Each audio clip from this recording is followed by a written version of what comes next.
Hi, I'm Kathy Kennedy, and I'm the Peconic Land Trust Senior Outreach Manager. And I'm meeting today Scott Bluedorn, who is going to share with us tips and techniques to using worms to create compost called vermiculture. Scott and I are here at Bridge Gardens, and we're going to set up a whole vermiculture bucket and see what we can get the worms to do for us into the garden. So Scott, why don't you get us started? So, to get started with vermiculture, all you need to know is that the worms are going to do most of the work. I got into vermiculture because I wanted to create really good compost and soil amendments, and I wanted to do it really rapidly. And you're going to find that this is actually the best and fastest way to create amazing compost. You can't really ask for anything better. So what you produce is actually called black gold. And that's what the worms do, is they eat food scraps that you provide them. They do all the work and they turn the soil and they create this amazing, very dark, rich humus that retains moisture and has a ton of nutrients, and your garden is going to love it. So, to get started with actually building the farm, there's actually only a few basic materials that you need, and what's good is that it's really cheap and it's pretty easy to do. So what we're going to start with is, first I'll just show you the tools we're going to need. So over here I just have, a basic hand drill. Could be cordless or corded, doesn't really matter. Two different sizes of drill bits. This is actually super important, but I just have two. And it doesn't really matter what gauge you use, but a smaller one and a bigger one. Good old duct tape, scissors. Then we have some screen, which we'll use for one part, and a spray bottle. Now for the actual farm, we're going to be using a 14-gallon, or I think this one's a little bit bigger, Rubbermaid bin. And it doesn't matter so much how big this bin is, it's really a matter of what your preference is and where you plan to actually put the farm. So this is a regular standard Rubbermaid bin. You can find them really most places, hardware stores, garden supplies may have them, but you'll probably find them most places, and they come with the lid. So that's going to be the farm. Now in terms of materials, we're going to use a little bit of river gravel. You can find this at garden supplies or hardware stores, or you can even just take bluestone, pebbles for driveways, same kind of stuff. And we're going to have some peat moss. And this is actually going to form drainage, and it's going to form bedding for the worms, and it's kind of acts as their home. And then we're going to layer it kind of like a sandwich about where they actually feed on the food scraps. And the other stuff we'll need, a little bit of newspaper.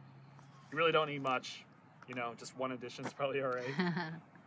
And a little bit of burlap, just about that much.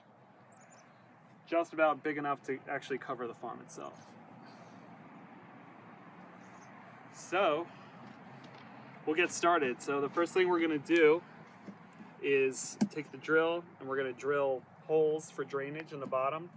And that's super important because as you're feeding the farm with food scraps, it produces a lot of liquid which settles down at the bottom, and that needs to go somewhere. And what's good is that's not a waste product. That's actually called worm tea, which is also a super good thing you can add to the garden as a liquid. That could be a foliar spray, or you can apply it right to the roots. And it's worth its weight in gold as well. So what we're going to do is just flip that over. And putting in my bit. Again, it doesn't really matter what gauge it is. You don't want a really big one though, so I think this is, I'm not sure what size that is. But so I'm going to be drilling enough holes in the bottom to create enough drainage. You don't have to go too crazy. But what I start to do is actually I find the lowest part of the bin, because that's where the water is going to go. And I'm just going to drill a couple holes, and I'll start in the corner. This is a pretty quick process.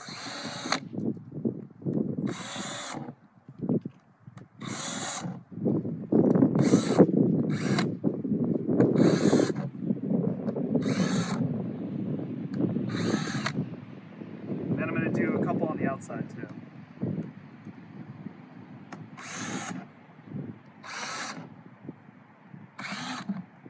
They don't have to be symmetrical either, but just do it so it makes sense. And again, don't go too crazy. So you're doing about a dozen or so. Yeah. Right.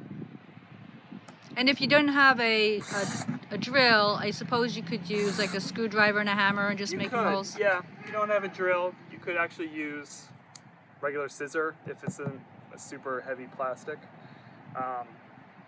or a screwdriver. And then you can actually just twist it out, but much quicker with a drill. So I've just provided my drainage here. There is a possibility that worms can get out through here, but they're not going to want to do that because this is where all their food is. And what ends up happening is, I'll show you at the end, but we're actually gonna have a drainage tray, which you can use either something like the lid, like another lid, or you could create another kind of catchment system. All right, so now, as you can see, we have the holes on the bottom. So again, that creates the drainage. And the first thing we do is we're gonna take the river gravel and pour just a thin layer on the bottom.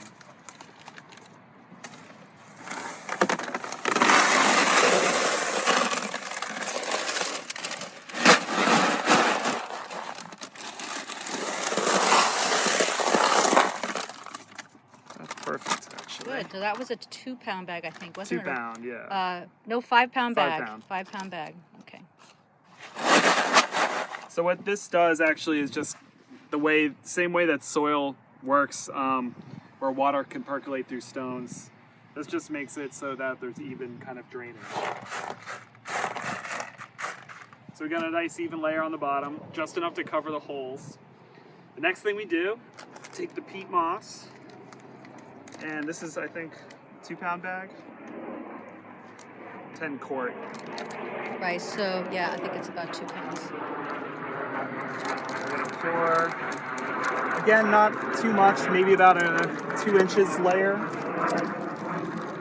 And worms really like this because it's kind of their home when they're just hanging out and not eating above. It's kind of their worm hotel. I like that, worm hotel. Yeah. So, yep, not a ton of that. So it's only about maybe a couple inches, you say, right? Yeah. Okay. And this is kind of already moist. It should be moist enough that you can actually squeeze it and it'll hold together like in a little clump. This is pretty good. If it's a little too dry, you can give it a couple squirts of water. Because worms like things moist, but not too moist. They don't want to be in standing water, but if it's moist, they're really gonna like it. All right, next step is we're gonna take our newspaper, tear this up into a bunch of about 1 by 6 inch shreds, something like this.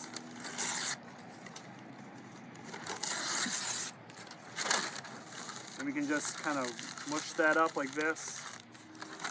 And we're going to do another shallow layer of that.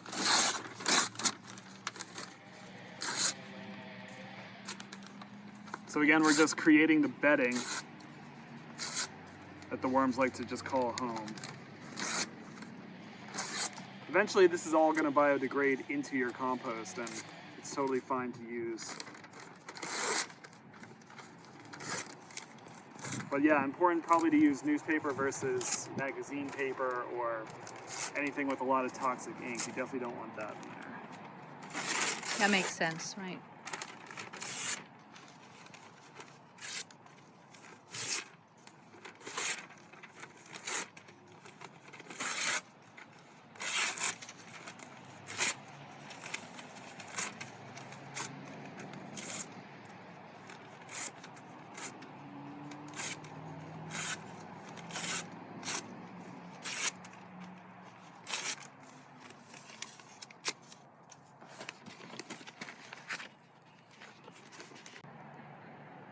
Okay, so now we have all the paper shredded inside there. Now what do we do, Scott? So now we're actually just going to take the spray bottle and we're going to moisten this. a little bit. And you want this to be, again, not super wet. You know, somewhere between where you can feel the moistness of the newspaper, but it's not saturated. So I'd say somewhere around 20 sprays, 20 to 25 sprays of this water bottle. This would be pretty good. And you can mix it around a little bit too. You can mix it in with the peat moss too.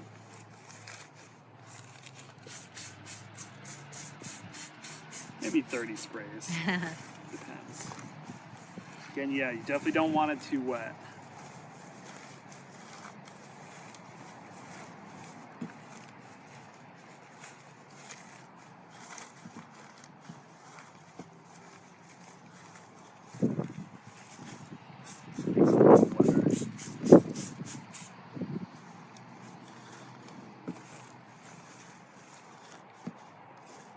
All right, so now that is your worm home. So now is the fun part where we get to actually add in the live worms. So these worms here are from my favorite source, which is Uncle Jim's Worm Farm.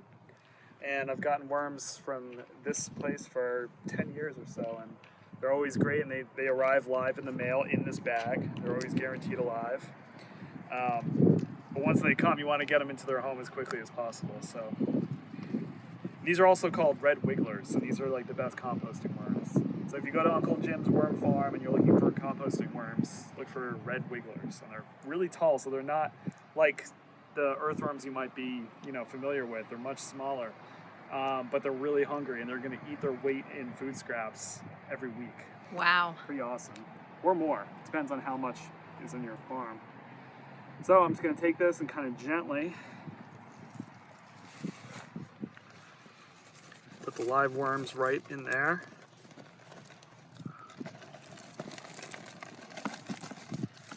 And if you can see them, there's some right there. So yeah, they're pretty tiny. They're moving around. Yeah, they're not fat, they're skinny. Yep. And here's a good tip if you want them to get into their home quick. If you leave it in the sun, they're just going to naturally want to burrow down into the darkness. So they really don't like sunlight. Mm-hmm. So, and you can keep them kind of clumped together like that, because the next step is, okay, you're going to want to take some food scraps, which I have in my compost container. And this is a couple days worth, just standard stuff, banana peels. You can add eggshells, which is nice. It's always a good source of calcium. Vegetable matter. I juice a lot, so there's some juice pulp in there, kind of.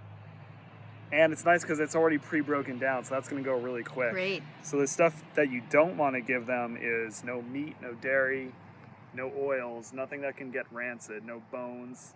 But they can eat pretty much, and also citrus is not great.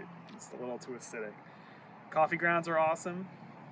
They actually, the caffeine in the coffee grounds actually helps them to eat faster. It's kind of funny. So I'm just going to put that right on top.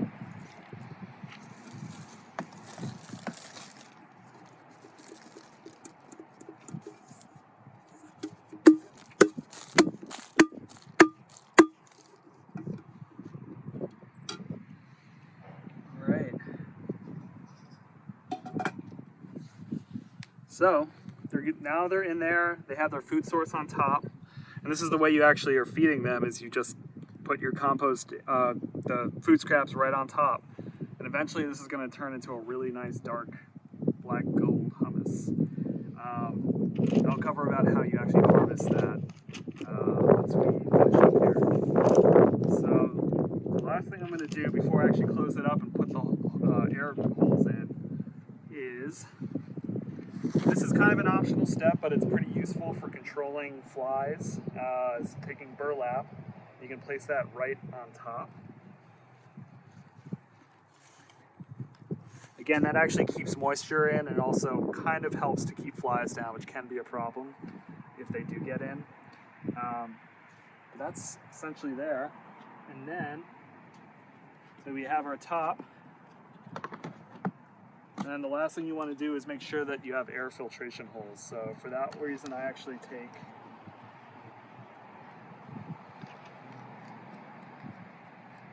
the larger gauge, just so that there's more air. And there's two ways to do this actually. You can put air holes in the top. If this is going to live indoors, which is totally fine for it to do, holes on the top is great. If it's going to live outside, you want to make sure that this is under a covered porch or something, because rain will get directly in. But one way you can actually get around that is if you put air holes along the sides. Then we're going to cover it up. So for this reason, maybe I'll just do it on the side. So you can do it either way. You can put holes in the top, or you can put them along the side. If you put them along the side, that's going to help keep rain out.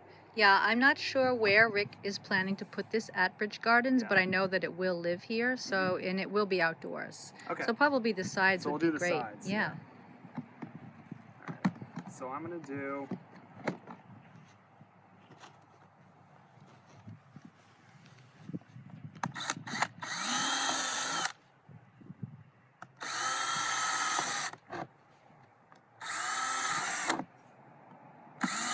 So you're doing it about every 4 inches or so, just Yeah. enough to give them plenty of options. Okay, so now we have all the holes around. Make sure you want to catch if there is any of the plastic from the drilling. You want to make sure that's not really going in the worm farm either.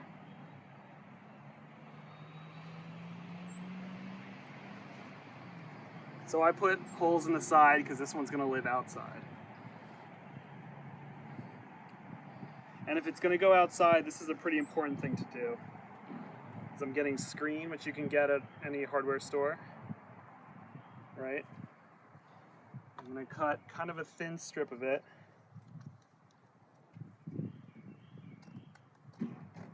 About 3 inches by, I think this is 24.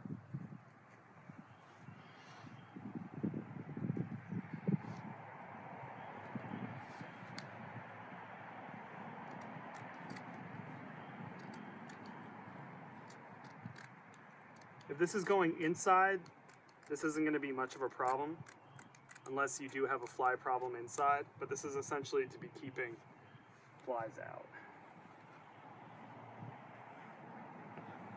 So make sure it's going to fit in there, so I'm just going to trim it a little.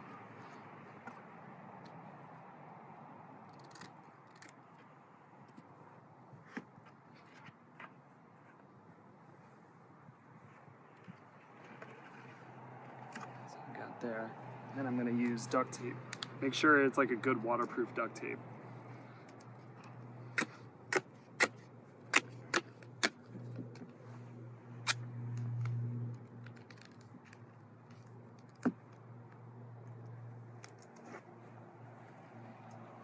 I'm just going to duct tape this in.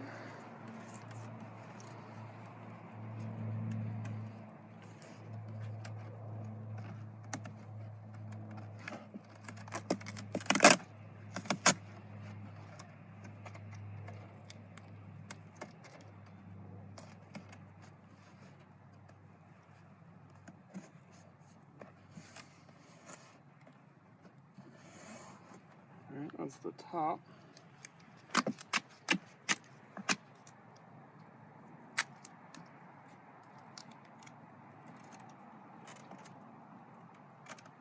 Yeah, flies can be a big problem, especially if it's going to be outside, so you always want to check for them, make sure they're not taking over. I'm going to do this all the way around this inside edge. All right, so that is pretty much it in terms of creating the worm farm. You have your lid, and once that lid is on, this thing is pretty much ready to go. Now, so you want to keep this in a pretty constant temperature, so it's not good if it's just out in the sun in the middle of the summer. It's going to start baking, and the worms are not going to like that, or they might die. So you want to keep them in the shade if at all possible, most of the time. Same thing in the winter, you want to take it inside if you're somewhere cold like here. It's definitely not good in the snow, but you can keep it outside if you actually insulate it. So one thing I've seen done is you can actually put carpeting around it, or you could put it inside another larger bin and add insulation around it. Wow. But the easiest thing, what I do is I just move it inside in the winter and I keep it in a garage or in a basement, and then I bring it out in the summer and I keep it somewhere shady. So shade like over here is going to be fine, and it's nice because the farm now is pretty light and it's easy to move. So keep it in the shade, and it's definitely, that's where they're going to like it. So in terms of maintenance and harvesting, for maintenance, you always want to look when you do open it. You want to look for stray worms that are getting out or around. They're always going to be some kind of hanging out along the top. I'm not sure why they do that. Escapees. They're escapees, or they're pioneers, or they're just, exploring. So you want to look for that, and you want to make sure that the farm is working properly, that there's not too many flies. If there's too many flies, it can mean that the burlap isn't keeping a good job. It could also mean that it's getting too moist in there. So you could throw sawdust if things are seeming like they're too wet. There might be a drainage problem, so you want to make sure that the drainage holes are not going to be super blocked up. Again, from earlier, you could use a tray, like the actual lid to the bin on the bottom, and that's going to catch all the worm tea. And you're going to notice that it's going to start puddling in the bottom, so you do want to make sure that that's not going to overflow. So when you're adding compost to the bin, you're going to want to see that if there's a puddle here, you can collect it and actually pour it into a little bucket, and that's your worm tea. You can throw that right in the garden. Or you can collect it and then put it in a spray bottle, and again, it's like a foliar spray. So you're going to want to feed your worms at least once a week. It's usually what I do. But you're going to find that they're actually on their own. They're going to be okay for up to 2-3 weeks sometimes. It's fine. If you overfeed them, they're going to be good for a little while. And surprisingly, they just go into a hibernation state if they don't get a lot of food. They'll just burrow down. But the more you feed them, the more they're going to reproduce, and the bigger your worm farm is going to get. So you want to make sure that you're also not overfeeding them, because that's going to start to smell. And you'll create overpopulation. It'll get probably too moist. So it's like a whole ecosystem. You want to keep it pretty balanced. So the funnest or the least funnest thing about having the worm farm is actually harvesting the castings to put into a garden. So if I'm doing that, there's a number of ways to do it. One of the easiest is to scoop out what you want and actually manually go through it all, and using a screen, which I don't have here, but not a super thin screen like what we used here, a larger gauge screen, and that'll help you separate the finer sediments, and you can actually pick the worms out, put them back into the farm where they're happy again. So that's kind of time consuming, but it's probably one of the easiest ways. Otherwise, you can shovel out a majority of the farm, but leave some, and you can actually leave it in the sun, and then you actually put fresh food or food scraps next to it, and the worms will migrate to the new scraps and leave the old scraps, and you can skim off the top. That takes longer, but it's not as manually hard as going through and actually picking out the worms themselves. So that's two ways to do it. There are other ways you can find that. There's a lot of YouTube videos about different ways that different people do that. There's also different worm farm systems. So I'm talking about this one, but there's ones where there's graduated systems with shelves, and you eventually end up with the castings on the bottom, so it's like a filtration system. But this is probably the simplest, easiest thing you can do, and also by far the cheapest. So it kind of goes anywhere. It's also very inconspicuous, right? So you could keep this, in your friend's house, and they might not know. You could keep it under the sink. As long as you're not overfeeding them, it's not going to smell. Like, that's a great thing about it. This big misconception, it just smells like soil if you're keeping it right. And again, if it's too moist, you can add sawdust, you can add newspaper, and that's going to absorb some of that and let it dry out a little bit. You can leave the top off. How often should you actually harvest the castings from the bin? Every week or? So I harvest once a year for Once a bin year. about this size. Okay. But if you want a little bit of extra worm castings for, if you're starting, if you want to add to like a house plant for, treat it like a fertilizer, you can always skim off. But if I want a whole lot at one time, like if I'm doing the garden bed in the spring, so right now, April, May is when I'm usually in there harvesting. And is the bin actually filled by then? Yeah, it depends on how much year? you're feeding it. But yeah, I mean, after a year, you can expect it to be probably 3/4 full. Wow.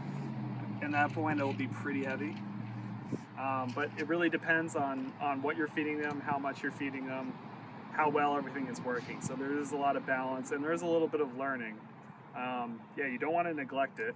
If you neglect it, it will eventually turn into the same kind of castings, but the worms will probably not be happy, or they might starve if they're not getting scraps. You want to be wary of flies, spiders sometimes.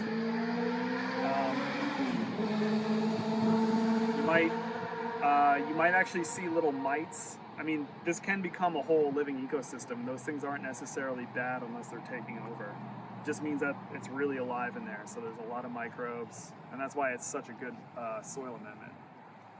So, yeah, but if you are being taken over by different insects, then it might be time to start over. If it's gotten out of hand, that's going to be a lot of neglect. So, but it's easy enough to start over again. And what's cool is you can actually take if you want to split the farms, create a new one, you can take some of the worms from the existing farm and they can become pioneers in the new one. And you'll need somewhere around 50 to 100. We started here at 250, which is a really good start. So they need to have enough to actually be able to reproduce themselves. So, but that's the way you can actually start a new farm without completely, getting rid of one. You can transition. I feel like this project would be so fun to do with kids. Yeah. And getting your kids and your family involved with growing your own food. And maybe even encouraging kids to get their hands in the soil, not be afraid of worms, and then also to try new vegetables that they may be afraid of. Definitely. So, yeah, it's a great workshop.